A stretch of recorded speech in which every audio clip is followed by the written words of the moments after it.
키아즘 성경 목회 연구원을 찾아주신 구독자 여러분 안녕하셨습니까? 저희 키아즘 성경 목회 연구원에서는 히브리적 사고 성경 해석인 키아즘 성경 구조 해석에 대해서 여러분들에게 계속해서 전해드리고 있습니다. 여러분들이 성경을 통해서 이 키아즘 구조로 하나님의 의도, 즉 목적과 계획과 뜻이 무엇인지를 찾아서 우리가 말씀대로 설교하고 말씀대로 우리가 삶을 살아가는, 그리고 이 말씀들이 강단을 회복하고 성도들의 신앙을 성장시키는데 많은 도움이 되리라고 믿습니다. 우리 키아즘 성경 목회 연구원에서는 키아즘 성경을 계속해서 출간하고 있습니다. 구약의 모세오경과 신약의 사복음서, 그리고 요한계시록과 다니엘서, 그 다음에 구약의 시가서, 이렇게 키아즘 성경을 제작하고 있고, 또 계속해서 성경 66권을 키아즘 성경으로 만들어서 새롭게 보급을 하고 있습니다. 여러분들의 많은 관심을 가지시고 책을 구입하셔서 여러분들이 성경을 연구하면 좀 더 쉽게 성경을 연구하고 강단의 설교를 더 잘할 수 있도록 그렇게 도와주는 책이 되겠습니다. 저희 페트라 사이버 신학교에서는 학생들을 모집합니다. 여러분들이 성경을 더 연구하고 또 목회를 준비하고 계시는 분, 아니면 목회자로서 성경을 더 깊이 연구하고자 하시는 분들 언제든지 저희 학교에 등록을 할 수 있습니다. 모든 과정은 사이버로 운영이 되고 있으니 여러분들이 공부하기도 편하고 또 여러 가지 도움을 많이 받을 수가 있습니다. 혹여 주변에 성경을 아시고자 하시는 분들이나 또는 목회를 준비하고자 하시는 분들, 또 목사 희망을 하고 계시는 분들이 있다면 저희들에게 안내를 잘 해주시면 고맙겠습니다. 특별히 키아즘 성경 목회 연구원에서는 목사님들의 건의에 의해서 키아즘 성경 해석법에 대해서 이제 소개를 하려고 합니다. 아마 10월 달에 이달에 세미나를 개최하려고 합니다. 키아즘으로 어떻게 설교를 잘할 수 있을까?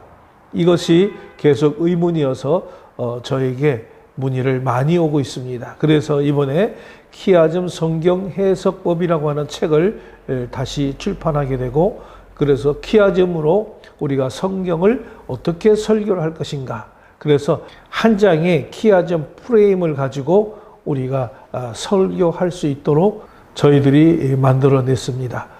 여러분들에게 이제 세미나로 여러분들을 안내하기 때문에 여러분들이 이제 등록을 해 주시면 키아즘 성경 설교법을 여러분들에게 잘 안내해서 보다 성경적인 설교를 할 수 있도록 여러분들을 돕겠습니다. 오늘 제가 여러분들에게 이제 소개할 키아즘 성경 내용은 바로 갈라디아서 2장 20절에 대한 내용입니다. 아마 이 내용은 여러분들이 너무나도 잘 알고 있는 내용일 텐데 간단하게 한 절을 가지고 이것을 키아즘 구조로 또한 설명을 여러분들에게 해드리도록 하겠습니다. 이제 내가 육체 가운데 사는 것이라는 제목을 통해서 이 키아즘 구조를 풀어보도록 하겠습니다. 우선 본문의 말씀을 제가 봉독해 올리겠습니다. 내가 그리스도와 함께 십자가에 못 박혔나니 그런즉 이제는 내가 사는 것이 아니요 오직 내 안에 그리스도께서 사시는 것이라. 이제 내가 육체 가운데 사는 것은 나를 사랑하사 나를 위하여 자기 자신을 버리신 하나님의 아들을 믿는 믿음 안에서 사는 것이라. 자, 여러분, 이렇게 키아즘 구조를 보게 되면 내가 그리스도와 함께 십자가에 못 박혔나니라고 하는 A와 A-, 그래서 하나님의 아들을 믿는 믿음 안에서 사는 것이다 라고 하는 것이 동의적 관계를 이루고 있습니다. 그리고 B는 이제 내가 사는 것이 아니요 오직 내 안에 그리스도께서 사는 것이라고 하는 내용과 B-, 나를 사랑하사 나를 위하여 자기 자신을 버린 것을 우리가 B-로 동의적 개념을 볼 수가 있는 것이죠. 그래서 이 본문의 핵심은 C에 있는데, 이제 내가 육체 가운데 사는 것, 이것을 우리는 이 본문의 핵심 가운데 이야기할 수 있습니다. 이 본문의 키아즘 구조는 동의적 병행 순환 구조로 되어 있습니다. 그래서 물론 A와 A-가 되어 있고 B와 B-가 되어 있지만은 A와 B를 A-로 놓을 수도 있습니다. 그리고 B-를 B로 놓고 A-를 B-로 놓아서 두 개로 이렇게 연결을 해도 무방은 합니다. 왜? 순환 구조를 갖고 있기 때문에 어느 쪽을 대해도 다 동의적으로 병행을 이루고 있는 구조로서 시의 핵심에 대한 내용들을 지금 설명하고 있다라고 하는 것을 우리는 이 본문에서 볼 수가 있습니다. 그래서 이제 이 본문을 통해서 우리가 하나님의 말씀이 어떻게 우리들에게 전해지고 있는지 그 영적 교훈을 좀 얻고자 합니다. 자, 이것을 도표로 보면 이렇게 쉽게 볼 수가 있습니다. A는 그리스도와 함께 십자가에 못 박혔다. 그래서 내가 하나님의 아들을 믿는 믿음 안에서 내가 있는 것이다. 그 다음에 내가 산 것은 내 안에 예수 그리스도가 계시는 것이고 나를 사랑하사 나를 위하여 자기 자신을 버릴 수가 있다라고 하는 것을 보게 되면서 가운데 육체 가운데 사는 것이라고 하는 것을 핵심으로 들고 있습니다. 그러니까 이 내용의 결국은 뭐냐? 사도 바울이 그리스도를 믿는 믿음 안에서 산다고 하는 그 고백을 하고 있는 사도 바울의 신앙 고백을 우리가 이야기될 수가 있는 것이다 라고 말씀을 드릴 수가 있습니다. 이제 이 본문의 말씀을 하나하나 우리가 이해하면 내가 그리스도와 함께 십자가에 못 박혔나니, 자, 이 말씀을 보게 되면 이 말씀은 바울이 거듭나 그리스도 안에 있는 이 자신의 실존에 대해서 언급하는 아주 매우 유명하면서도 널리 암송되는 구절이 바로 우리가 이 20절의 구절입니다. 그래서 이 본문의 말씀을 보면 내가 그리스도와 함께 십자가에 못 박혔나니 라고 하는 말을 우리가 볼 수가 있습니다. 여기서 우리는 십자가에 못 박혔나니, 요 십자가에 못 박혔나니 라고 하는 말씀을 보겠습니다. 이거는 스타우로, 이 스타우로라고 하는 단어입니다. 이게 완료형이죠. 완료형입니다. 자, 이것은 뭐냐? 바울이 과거에 일어난 사건의 어떤 결과의 영향력이 현재까지 계속된다고 하는 것을 보여주는 그런 시제인 완료형으로 사용된 것은 그 바울 자신이 이미 과거에 그리스도와 함께 십자가에 못 박혀 이제는 율법에 대하여 완전히 죽었다고 하는 것을 표현하고 있는 것이고요. 그리고 한 번 십자가에 못 박힌 그 효과가 영구적으로 지속이 된다고 하는 표현인 것입니다. 어쨌든 이것은 매우 신비적인 언어이면서 상징적인 의미를 지니고 있다라고 말씀을 드릴 수가 있습니다. 그리스도께서 육체적으로 일어난 이 사건이 바로 바울에게는 영적으로 일어나고 있음을 보여주는 것이죠. 그리스도의 십자가는 희생적이며 좀 대속적이었던 것에 반해서 오늘 바울의 십자가는 율법과 죄에 대한 죽음과 이 둘에 대한 해방의 획득이다라고 말씀을 드릴 수가 있겠습니다. 그리고 또한 이 두 사건은 공통점을 지니고 있는데 그것은 바로 십자가의 고난과 영광이다라고 말씀을 드릴 수가 있어요. 자, 그리스도께서 십자가 위에 고난을 당하셨던 것처럼 오늘 바울 역시도 이 고난 가운데서 자기를 부인하며 이 십자가의 길을 따르고 있다는 것입니다. 그리고 십자가의 고난 뒤에 예비되어 있는 궁극적인 영광을 기대하고 있는 것입니다. 오늘 본문은 율법을 향하여 죽고 또 하나님을 향하여 사는 것이 어떤 것인지를 보다 구체적으로 설명을 하고 있습니다.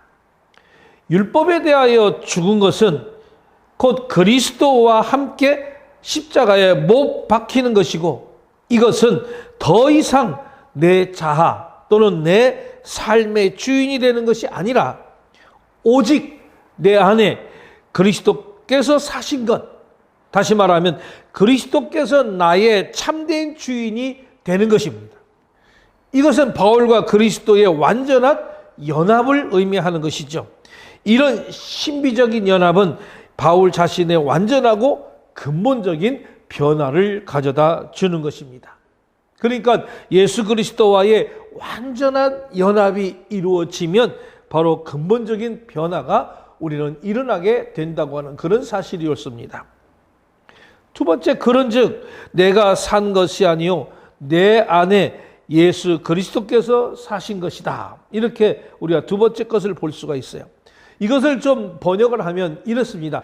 그런즉 더 이상 내가 살지 않고 내 안에 그리스도께서 살고 계신다. 이렇게 우리가 해석해 볼 수가 있겠죠. 그러니까 본문은 직설법 현재 시제로 현재의 상태를 나타내고 있습니다.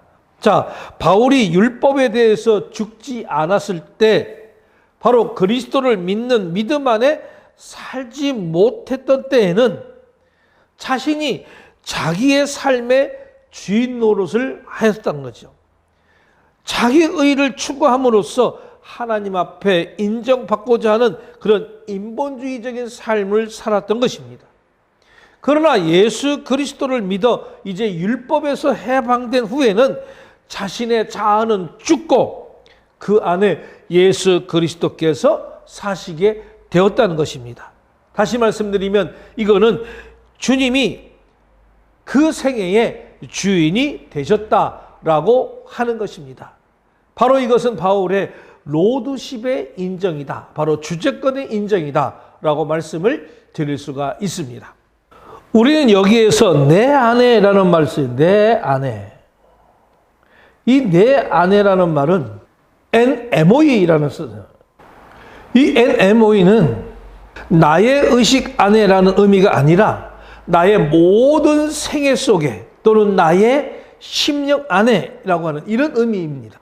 그래서 내가 산 것은 내 아내, 내 아내. 다시 말하면 내 모든 생애 속에 나의 심령 안에 예수님께서 사신다. 이런 뜻이 우리가 될 수가 있겠죠.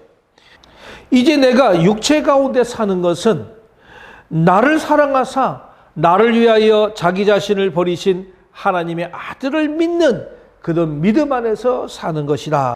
이렇게 말씀을 드릴 수가 있습니다. 율법 아래서는 해방되고 그리스도와 함께 십자가에 못 박혔다 하더라도 이 세상에서는 육체를 떠나서는 살 수가 없습니다. 그래서 오늘 본문 가운데 육체 가운데라고 하는 것을 이야기할 수 있죠. 육체 가운데. 자, 요거는 엔사르키라고 하는데 이 엔사르키는 부패한 본성 안에라는 의미가 아니라 이거는 in the body, 몸 안에라는 뜻이에요. 몸 안에. 이 몸 안에라고 하는 도덕적으로 가치 중립적인 의미를 나타낸다고 하는 것입니다. 바울은 자신은 이미 죽었기 때문에 이제 육체 가운데 사는 나머지 자신의 생은 더 이상 자기 자신을 위함이 아닌 자기를 위해서 대속제물이 되어주신 예수 그리스도를 위한 삶이 되어야 한다고 하는 것을 지금 자각하였던 것이죠. 그래서 자신은 연약하고 유한한 육체 가운데 살지만 자기의 대속주이신 그리스도를 믿는 그 믿음 안에서 산다고 자신 있게 사도 바울은 고백하고 있는 것입니다. 바울 자신의 자아는 이미 죽어서 존재하지는 않습니다. 예수 그리스도만이 자신의 전부이고 또 자신이 존재하는 목적이 되신다고 하는 그런 신앙 고백입니다. 이것은 실로 의미심장한 고백이 아닐 수가 없는 것이죠. 이런 고백이 우리 모두의 고백이기를 저는 소망해 봅니다.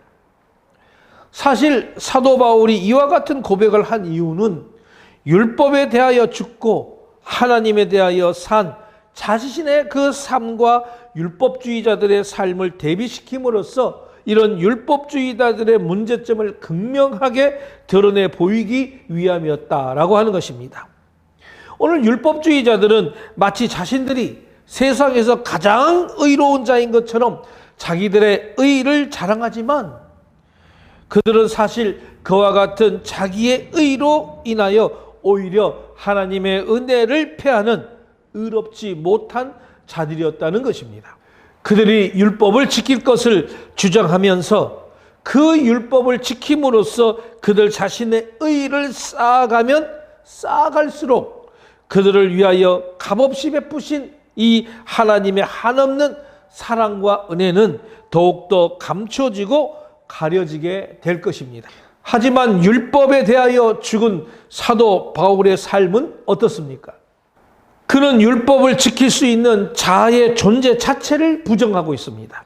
그의 의지와 자아는 더 이상 이 세상에 존재하지 않는다는 것입니다.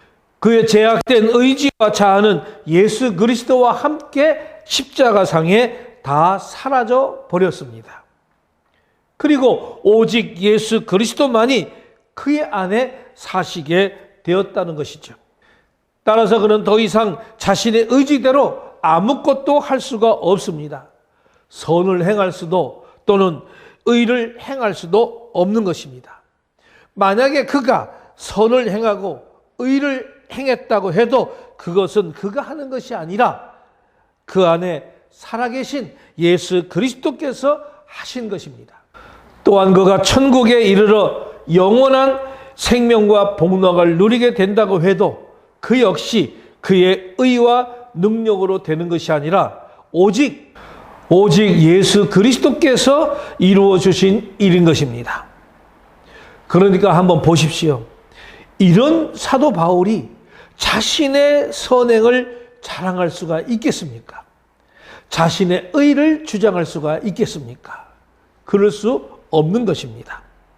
그가 아무리 많은 선을 행하고 의로운 삶을 산다고 해도 바울은 그것을 자랑할 수가 없으며 오직 예수 그리스도께 영광을 돌리게 될 수밖에 없다고 하는 것입니다. 이처럼 율법에 대하여 죽은 사도 바울의 삶과 또 율법으로 살고자 하는 율법주의자들의 삶에는 차이가 있다고 하는 말씀이죠. 바로 자신을 부인하느냐 아니면 자신을 주장하느냐, 바로 이 차이입니다. 여러분, 우리들도 마찬가지죠. 나 자신을 부인하고 사느냐 아니면 나 자신을 주장하고 사는 그런 자아인가.